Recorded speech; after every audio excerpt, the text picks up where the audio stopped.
नमस्कार दोस्तों, आप सभी का स्वागत है आपके अपने YouTube चैनल ईज माई प्रेप पे। देखिए, आधुनिक इतिहास में आज हम जो टॉपिक कराने जा रहे हैं उसका नाम है 1857 की क्रांति, 1857 का विद्रोह, प्रथम स्वतंत्रता संग्राम। देखिए, अगर आप इस वीडियो को अंत तक देखते हैं तो इस वीडियो के बाद आपको किसी बुक, किसी नोट्स की जरूरत नहीं पड़ेगी। ये हमारी गारंटी। अगर आप इस वीडियो को एंड तक देख लेंगे तो किसी भी प्रकार की बुक और नोट्स की जरूरत नहीं होगी। तो स्टार्ट करते हैं हम अपना आज का टॉपिक 1857 की क्रांति। देखिए, 1857 की क्रांति, प्रथम विद्रोह, प्रथम स्वतंत्रता संग्राम, ये सभी सैनिक विद्रोह, ये इसके क्या नाम है, इसी को किन किन नामों से बुलाया जाता है। सैनिक विद्रोह, 1857 की क्रांति, 1857 का विद्रोह, प्रथम स्वतंत्रता संग्राम। और इसके देखिए, इस वीडियो में हम क्या क्या बात करेंगे कि विद्रोह का कारण क्या था, कि ये विद्रोह हुआ, विद्रोह का स्वरूप जानेंगे, नेचर कैसा था, इसका घटनाक्रम जानेंगे, विद्रोह के प्रमुख केंद्र जानेंगे, कौन कौन से विद्रोह के केंद्र थे, इसके प्रमुख नेता कौन थे, क्रांति के असफल होने के कारण क्या थे, किस कारण से ये क्रांति सफल नहीं हो पाई, और इसके 1857 के संग्राम संबंधी विद्रोह का परिणाम क्या निकला, चेंजेस क्या है उसके बाद, मतलब जो विद्रोह हो गया था, क्रांति हो गया था, उसके बाद क्या भारत में क्या चेंजेस आए। विदेशी इतिहासकारों के मत जानेंगे, इस पे क्या थे, भारतीय इतिहासकारों के मत क्या थे। देखिए, इतना सब हम इस वीडियो में कवर करा देंगे, तो सोचिए उसके बाद क्या अलग कोई पर्सन बन जाएगा, नहीं बनेगा। तो इसलिए इस वीडियो को अंत तक देखें। तो मैं आपको पहले बता देता हूँ 1857 की क्रांति का मुख्य चिन्ह क्या था। देखिए, मुख्य चिन्ह था कमल और चपाती। क्या था? कमल और चपाती इसका चिन्ह था। तो अपना स्टार्ट करते हैं टॉपिक। देखिए, 1857 की क्रांति संबंधित मुख्य पात्र, मैं आपको जो कैरेक्टर थे 1857 की क्रांति के, उनका एक संक्षिप्त विवरण दे देता हूं आपको, जिससे कि आपको समझने में कोई दिक्कत ना हो। देखिए, भारत की तरफ से देख लेते हैं कौन कौन से कैरेक्टर थे। देखिए, मंगल पांडे एक सैनिक थे, जिन्होंने कह सकते हैं कि जिन्होंने इस 1857 की क्रांति की शुरुआत की थी। अपने अफसरों की मृत्यु करके, हत्या करके, उन्होंने मार के इस क्या कहते हैं, इस क्रांति को बढ़ावा दिया था, शुरुआत की थी। बहादुर शाह जफर द्वितीय देख लेते, मुगल सम्राट थे अंतिम, और दिल्ली में इन्होंने नेतृत्व किया था 1857 की क्रांति का। बखत खान दिल्ली में इन्होंने क्या, उसका सैनिक नेतृत्व किया था। रानी लक्ष्मीबाई आप सभी जानते हैं, मणिकर्णिका इनके बचपन का नाम था, इन्होंने झांसी में नेतृत्व किया था। नाना साहब तात्या टोपे, इन्होंने आपका कानपुर में नेतृत्व किया था। कहाँ पे किया था इन्होंने नेतृत्व? आपका कानपुर में नेतृत्व। उसके बाद आपके लियाकत अली हैं, लियाकत अली जी ने कहा इलाहाबाद में नेतृत्व किया था। बेगम हजरत महल ने लखनऊ में इसका नेतृत्व किया था, जो बाद में नेपाल चली गई थी। कुंवर सिंह जी ने आपका बिहार में जगदीशपुर में नेतृत्व किया था। तो क्या अलग अलग जगह पे ये जो नेता रहे, इन्होंने क्या इस विद्रोह का नेतृत्व किया, तो समझ लेंगे। आपको मैंने शॉर्ट में बता दिए जो नेता है, इसका स्क्रीनशॉट ले लीजिए, आपको दिक्कत ना हो। उसके बाद देख लेते हैं अंग्रेजों की तरफ से कौन कौन से मुख्य पात्र थे। देखिए, सबसे पहले मैं बता देता हूँ आपको, उस टाइम गवर्नर जनरल कौन थे, तो लॉर्ड कैनिंग उस टाइम के गवर्नर जनरल थे। उसके बाद देखिए, जो ब्रिटेन के प्रधानमंत्री कौन थे, पामस्टर्न थे। कौन थे? पामस्टर्न उस टाइम प्रधानमंत्री थे इंग्लैंड के। जॉर्ज एनिसन कौन थे? प्रमुख सेनापति थे। उसके बाद जनरल हुरोज सेनापति थे। कोनिन कैप्लेन इसके सेनापति थे, जिन्होंने क्या लखनऊ और कानपुर में क्या इस विद्रोह को दबाया था। कर्नल नील थे, कर्नल नील ने कहा आपका इलाहाबाद में इस विद्रोह को दबाया था। निकोलस हैंडसन थे, निकोलस हैंडसन ने कहा दिल्ली में इस विद्रोह को दबाया था। तो ये जो इसके अंग्रेजों की तरफ से सैनिक थे, जिन्होंने क्या इस विद्रोह को दमन किया था अलग अलग जगह पे। उसके बाद एक धोखेबाज गद्दार था भारत की तरफ से, धोखेबाज गद्दार था, इसको हम अभी आपको वीडियो में बताएंगे वो धोखेबाज गद्दार कौन था, जिसकी वजह से किसी एक हमारे बहुत महत्वपूर्ण सैनिक नेता की मृत्यु हुई थी। तो स्टार्ट करते हैं इस वीडियो को। मैं आशा करता हूं आपको इस वीडियो को अंत तक देखेंगे। अब जान लेते हैं 1857 की क्रांति, स्वाधीन संग्राम। देखिए, कोई भी क्रांति, कोई भी विद्रोह एक दिन में नहीं होता। कोई भी मतलब एक तत्कालीन कारण, घटना के कारण नहीं हो जाता कि आज कुछ घटना घटी, उसके पीछे बहुत बड़ी पृष्ठभूमि तैयार होती है। उसी के कारण क्या एक जो ज्वाला एक व्यक्ति के अंदर और जो भरी हुई होती है मनुष्य के, वो उभर के आती है, जो नागरिकों के। देखिए, अंग्रेजों ने क्या 250 वर्ष तक भारत का आर्थिक, सामाजिक, धार्मिक, राजनीतिक रूप से शोषण किया। देखिए, 1600 में आ गए थे, आपके 1600 में आ गए थे, तो उसके बाद 1857 में क्रांति हुई है। तो लगभग 250 साल तक इन्होंने इसको भारतीयों का आर्थिक शोषण किया, सामाजिक शोषण किया। आर्थिक जो धंधे थे, यहाँ के जो कुटीर उद्योग थे, उनको खत्म कर दिया। सामाजिक हस्तक्षेप किया, धार्मिक रूप से अपना रोल दिया इन्होंने। राजनीतिक रूप से जो भारत के नवाब थे, शासक थे, उनको युद्धों में हराकर अपना राजनीतिक अपने हाथों में ले ली। तो इस प्रकार क्या अंग्रेजों ने 250 वर्ष तक भारतीयों का शोषण किया था। इसी के कारण ये 1857 की क्रांति हुई थी। देखिए इसके बाद देख लेते हैं विपिन चंद्र के अनुसार क्या था 1857 की क्रांति विद्रोह। विदेशी शासन, जो विदेशी शासन था ब्रिटिश, इस विदेशी शासन को से राष्ट्र को मुक्त कराने का देशभक्तिपूर्ण प्रयास था। तो विपिन चंद्र ने क्या कहा इसको कि एक देशभक्तिपूर्ण प्रयास था विदेशी शासन से अपने आप को मुक्त कराने का। उधर वीर सावरकर ने यह विद्रोह राष्ट्रीय स्वतंत्रता संग्राम का प्रथम संग्राम बताया।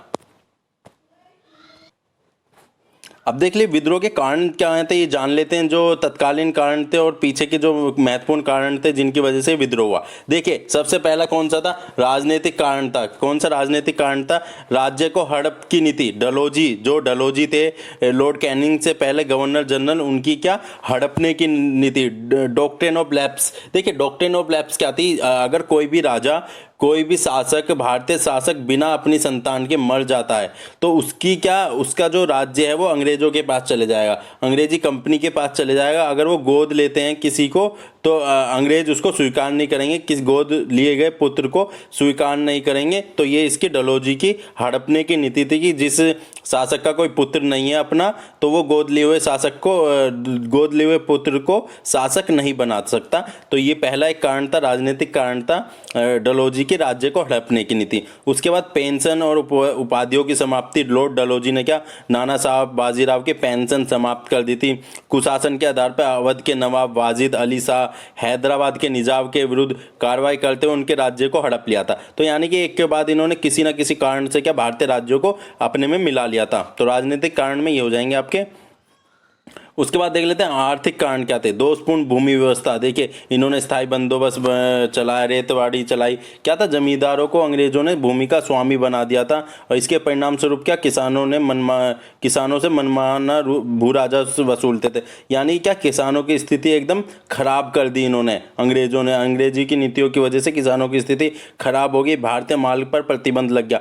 देखिए क्या था 1600 में क्या यूरोप में क्या भारतीय मसालों और सूती वस्त्रों की बहुत मांग थी। तो वहाँ क्या यूरोप के जो सूती वस्त्र थे उनको कोई नहीं मांगता था, तो भारत के जो कपड़े जाते थे वहाँ पे ज़्यादा मांग थी इसकी। तो ब्रिटिश वालों ने क्या करा, इस पर प्रतिबंध लगा दिया, रोक लगा दिया कि आप भारत से लाए हुए वस्त्रों को यहाँ नहीं बेचोगे। तो इससे क्या है, इस भारतीय माल पर प्रतिबंध लगा दिया। कुटीर व उद्योग, कुटीर व लघु उद्योगों का विनाश हो गया।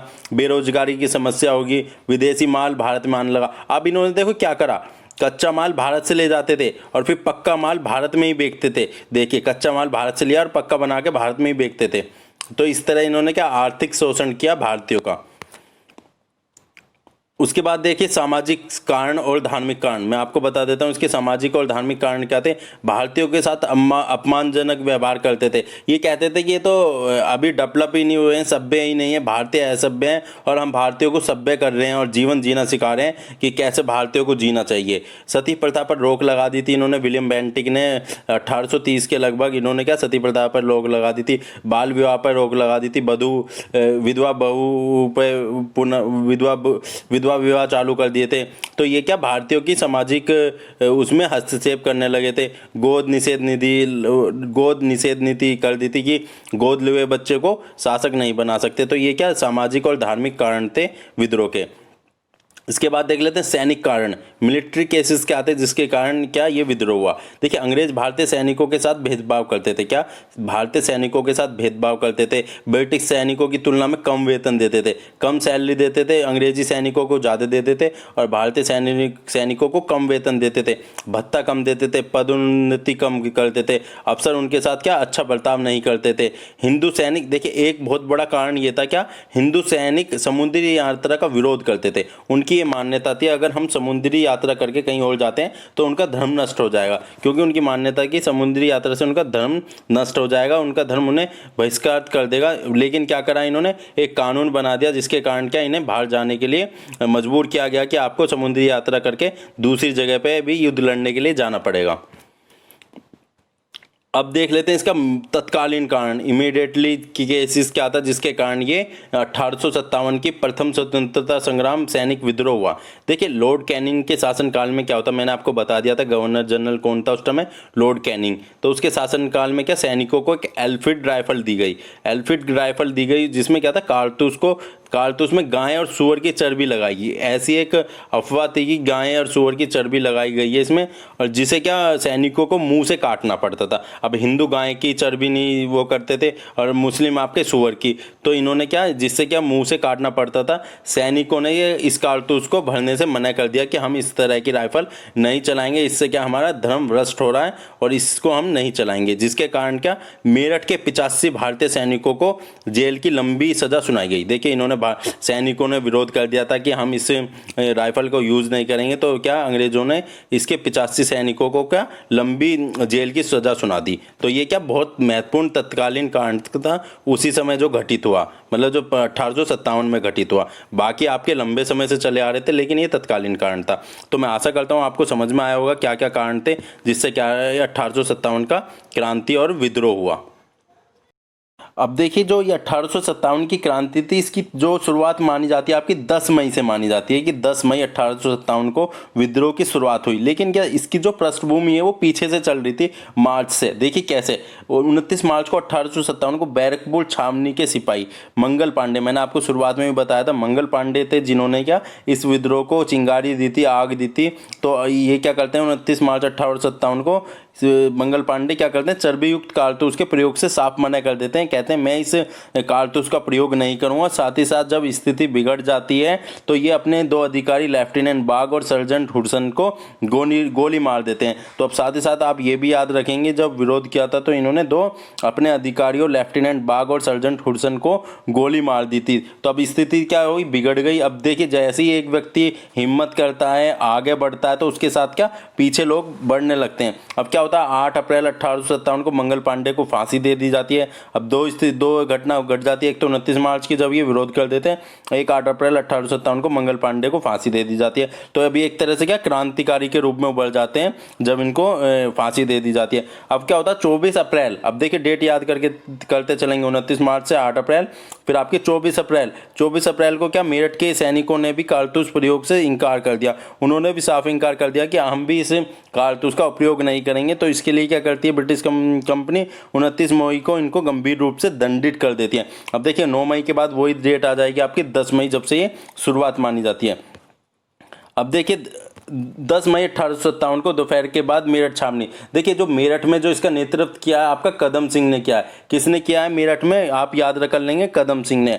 तो 10 मई 1857 की दोपहर बाद मेरठ छावनी की में सिपाहियों ने विद्रोह कर दिया। सिपाहियों का एक जस्ता 11 मई को तड़के यानी कि सुबह सुबह लाल किले के फाटक पर पहुंच गया। यहाँ देखिए क्या हो रहा था, रमजान का वो टाइम चल रहा था, बहादुर शाह जफर अपनी नमाज कर रहे थे, तो ये सुबह सुबह वहाँ पहुंच जाते हैं। फिर इनका नेतृत्व कौन करता है वहाँ, बहादुर शाह जफर द्वितीय।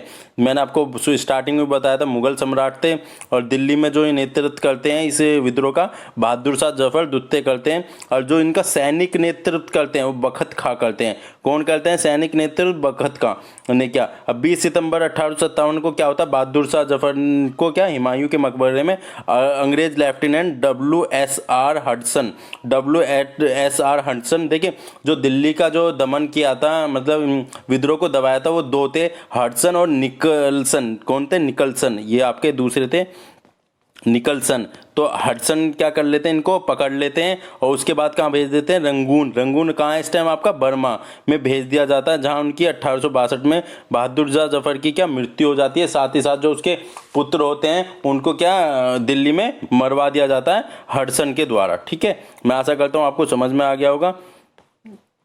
अब देख लेते हैं लखनऊ। अब हम चलते हैं लखनऊ में। देखिए लखनऊ में स्वतंत्रता संग्राम की शुरुआत 4 जून 1857 को होती है। कब होती है, 4 जून 1857 को होती है। इसका नेतृत्व कौन कर रहा होता है, बेगम हजरत महल। देखिए आपसे क्वेश्चन पूछ लेगा, मिलान के लिए पूछ लेता है, क्योंकि एग्जाम का स्तर बढ़ता जा रहा है, वो सिर्फ एक क्वेश्चन नहीं पूछता, एक क्वेश्चन में वो कोशिश करते हैं ज़्यादा से ज़्यादा क्वेश्चन करें। तो वो क्या करेगा, आपको एक जगह दे देगा, दूसरी तरफ नेता दे देगा और पूछ लेगा किस जगह पे किस नेता ने इसका नेतृत्व किया। तो आप याद करते चलेंगे, दिल्ली में आपका बहादुर शाह जफर हो जाएंगे।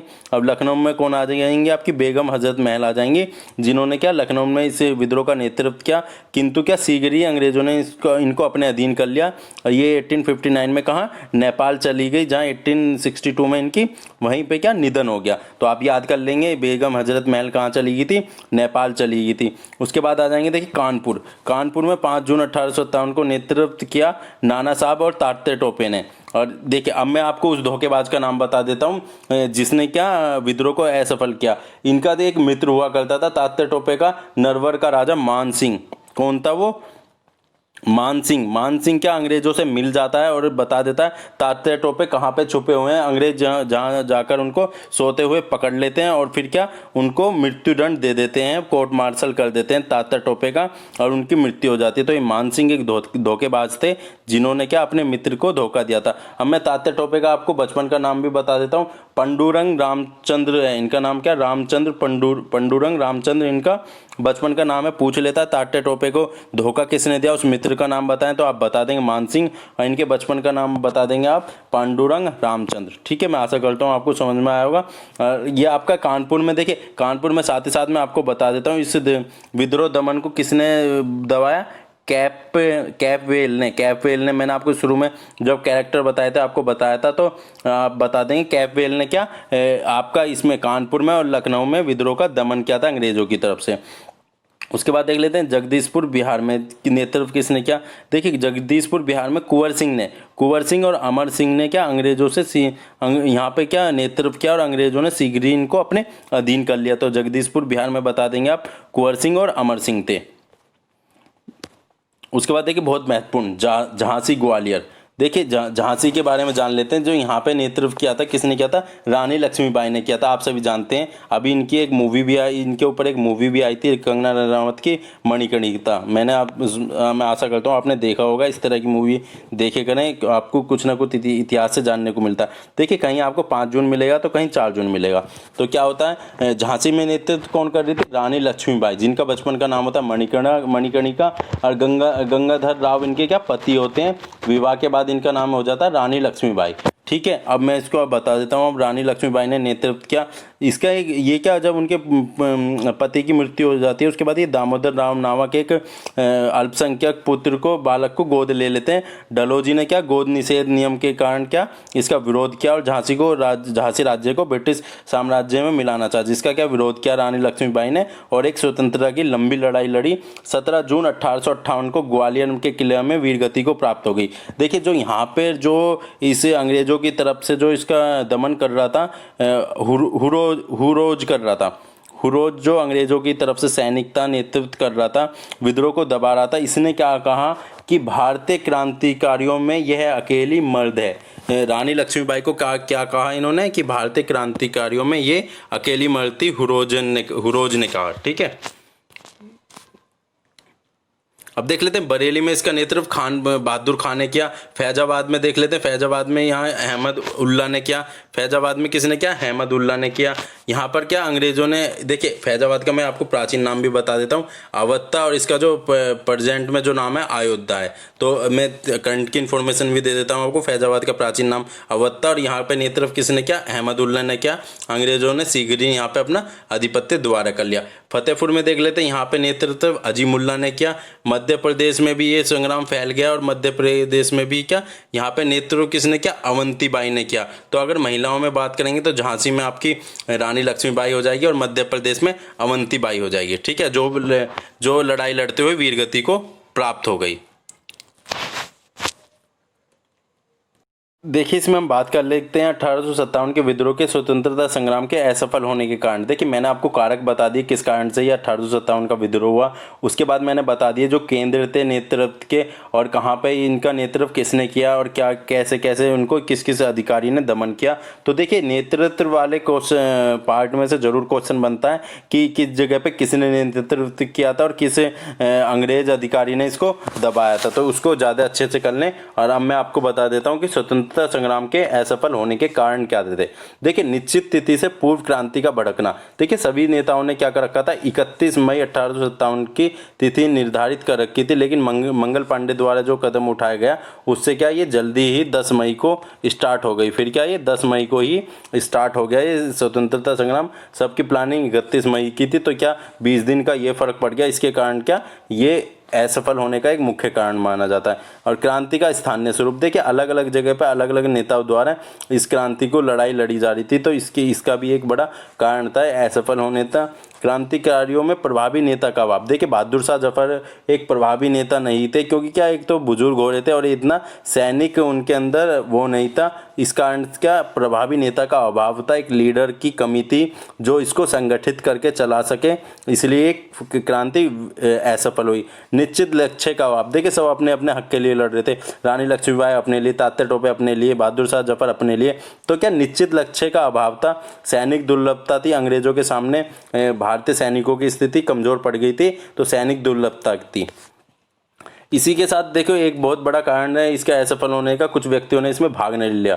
देखिए, ये भी यहाँ से बहुत जरूर क्वेश्चन बन जाता है, हर किसी को नहीं पता होता ये इसको जान लें अच्छे से, इसका स्क्रीनशॉट ले लें। देखिए, कश्मीर के गुलाम सिंह ने भाग नहीं लिया, हैदराबाद के सलार जंग ने भाग नहीं लिया, उसके बाद आपका ये नेपाल के जंग बहादुर ने भाग नहीं लिया, भोपाल की बेगम ने भाग नहीं लिया, सिंधिया के मंत्री ने भाग नहीं लिया, भारतीय बुद्धिजीवी वर्ग ने भाग नहीं लिया, शिक्षक वर्ग ने भाग नहीं लिया, कृषक वर्ग ने भाग नहीं लिया। इस क्रांति में इन्होंने तो भाग ही नहीं लिया। अब देखिए, इतना बड़ा अगर तबका इससे दूर रहेगा तो क्रांति तो असफल होनी है। उसके बाद ये कुछ धोखेबाज जो विद्रोही थे, आपके जैसे मान सिंह जैसे व्यक्ति थे, इन्होंने क्या भारतीयों के साथ धोखा किया, गद्दारी की। इस कारण क्या ये क्रांति असफल नहीं हो पाई। इसके लिए इसी क्रांति के असफल होने के कारण हमको 100 वर्ष, लगभग 90 वर्ष और इंतजार करना पड़ा 1947 तक, वरना हमारी जब आज़ादी 1857 में ही हमको प्राप्त हो जाती। अब देख लेते हैं 1857 के विद्रोह के परिणाम क्या निकले, क्या चेंजेस आए। देखिए, ईस्ट इंडिया सबसे पहले क्या हुआ, ईस्ट इंडिया कंपनी का शासन का अंत हो गया। 1858 में क्या ब्रिटिश संसद में एक कानून पारित किया गया, जिससे क्या ईस्ट इंडिया कंपनी के शासन का अंत कर दिया गया। भारत में शासन अब महारानी के हाथों में चलेगा। सिंपल सा अगर आपसे क्वेश्चन कर लेता है कि ईस्ट इंडिया कंपनी का शासन कब समाप्त हो गया, तो आप बता देंगे 1857 में। अब क्या सीधा ईस्ट इंडिया कंपनी के हाथ से किसने ले लिया शासन, ब्रिटिश महारानी के हाथों में चले गया। अब देखिए, गवर्नर जनरल का पद हुआ करता था, तो कौन थे गवर्नर जनरल उस समय, लॉर्ड कैनिंग। तो गवर्नर जनरल का पद परिवर्तन करके 1858 में इसको वायसराय का पद कर दिया, और पहले जो वायसराय बने हमारे लॉर्ड कैनिंग बने। तो दूसरा चेंज आपका ये आ गया।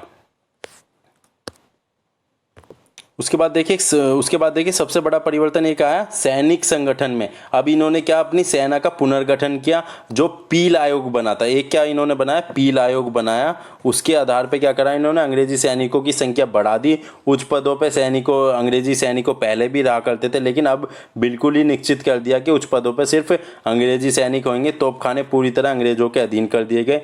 अब उसके बाद क्या फैक्टर निकला, एक मतलब क्या चेंजेस आया, हिंदू मुस्लिम में एकता होगी, राष्ट्रीय एकता का विकास हुआ। देखिए, 1857 की क्रांति के बाद ही 1885 में आपका 1885 में कांग्रेस का गठन हुआ, जो पहली एक संगठित संस्था बनी थी। 1885 में एओ ह्यूम द्वारा कांग्रेस का गठन हुआ। इसी के बाद ही ब्रिटिश सरकार की नीति में परिवर्तन हो गया। अब जबरन हड़पने का प्रयास नहीं करेंगे, धर्म की रक्षा करेंगे। भारतीय अपना धर्म अपनाने के लिए स्वतंत्र है, उसमें हम कोई हस्तक्षेप नहीं करेंगे। महारानी विक्टोरिया ने आश्वासन दे दिया कि आप अपने धर्म को अपनी इच्छा अनुसार पालन कर सकते हैं, हम इसमें कोई भी हस्तक्षेप नहीं करेंगे। तो ये एक चेंजेस है, आपको मैंने बता ही दिया। 1885 में कांग्रेस का गठन भी इसी का एक कारण था। अब देख लेंगे विद्रोह क्रांति का विदेशी इतिहासकारों का मत। देखिए, इससे भी बहुत क्वेश्चन, बड़े एग्जाम होते हैं जितने आपके पीसीएस लेवल के, उसमें इसी में से क्वेश्चन बनते हैं कि जो विदेशी इतिहासकार हैं, भारतीय इतिहासकार हैं, इन्होंने अपना क्या मत दिया। तो देख लेते, सर जॉन लॉरेंस ने कहा यदि कोई एक भी योग्य नेता होता, उनका मत था ये कि अगर कोई भी एक अच्छा नेता होता, योग्य नेता होता, तो हम सदैव के लिए हार जाते, यानी कि भारतीयों की विजय हो जाती अगर कोई भी एक योग्य नेता हो जाता। साथ ही साथ इन्होंने इसको एक सैनिक विद्रोह भी कहा, सर जॉन लॉरेंस ने।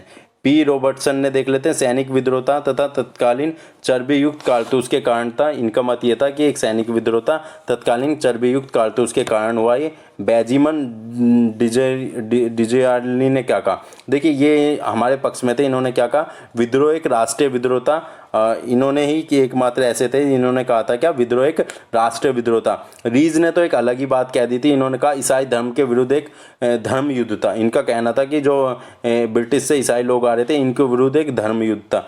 डब्ल्यू टेलर में से बहुत क्वेश्चन पूछा जाता है। W Taylor James R Trum ने क्या कहा? अंग्रेजों के विरुद्ध हिंदू मुसलमानों का ये षड्यंत्र था। अगर ये क्वेश्चन कर लेता है अंग्रेजों के विरुद्ध हिंदू मुसलमानों का षड्यंत्र किसने कहा, तो आप बता देंगे W Taylor, James R Trum ने। तो मैंने आपको बता दिया सर जॉन्स लॉरेंस ने, पी रॉबर्टसन ने और रीज ने। इन्होंने क्या क्या इनका मत क्या था? इस जो क्रांति को किस नाम से कहा? किसी ने सैनिक विद्रोह कहा, किसी ने षड्यंत्र कहा, किसी ने राष्ट्रीय विद्रोह कहा।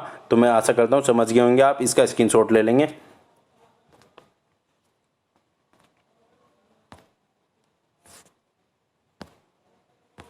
अब देखिए भारतीय इतिहासकारों के मत जान लेते हैं कि इस जो विद्रोह को लेकर भारतीय इतिहासकारों का क्या मत था। किसने सैनिक विद्रोह कहा, किसने राष्ट्रीय विद्रोह कहा। तो अब ये भी जान लेते हैं भारतीय इतिहासकारों के मत। देखिए अशोक मेहता जी ने कहा 1857 ईस्वी के विद्रोह का स्वरूप राष्ट्रीय था। यानी कि इन्होंने ये सहमत थे कि इसका जो स्वरूप था, इसका जो नेचर था क्रांति का, वो राष्ट्रीय लेवल का था, नेशनल लेवल का था। अब वी.डी. सावरकर ने कहा सुनियोजित राष्ट्रीय स्वतंत्रता संग्राम था। इन्होंने कहा प्लानिंग के साथ एक जो स्वतंत्रता की लड़ाई थी वो थी स्वतंत्रता संग्राम था। तो अशोक मेहता जी, वी.डी. सावरकर ने इसको एक राष्ट्रीय लेवल का आंदोलन और संग्राम का। अब देखिए आर.जी. मंजूदार, ये आर.सी. मंजूदार जी हैं। इन्होंने तो अलग ही बात की। इन्होंने कहा ना तो प्रथम, ना ही राष्ट्रीय और ना ही ये स्वतंत्रता संग्राम था। अगर नेगेटिव में देखना होगा तो आप आर.सी. मंजूदार को देख लेंगे। इन्होंने कहा ना तो ये प्रथम, ना ही राष्ट्रीय और ना ही स्वतंत्रता संग्राम था। मुंशी जीवनलाल को देख लेते हैं। यह एक सैनिक विद्रोह था। इन्होंने क्या कहा? सैनिक विद्रोह था। तो दोस्तों देखिए हमने आपको 1857 की क्रांति कराई है। इसमें हमने कारण बताया आपको और इसका क्या केंद्र बताए, नेता बताए, इसके असफल होने के कारण बताए, भारतीय इतिहासकारों के मत बताए। देखिए इसके बाद भी अगर आपको लगता है कि 1857 की क्रांति में से कोई भी अगर टॉपिक या सब टॉपिक बच गया है तो आप हमें कमेंट करके बता सकते हैं। तो हम अगर कोशिश करेंगे आपको जल्द से जल्द उस पर भी वीडियो प्रोवाइड कराएं। तो दोस्तों सिर्फ आज के लिए सिर्फ इतना ही। मिलते हैं अपनी एक नेक्स्ट वीडियो के साथ। Thank you for watching.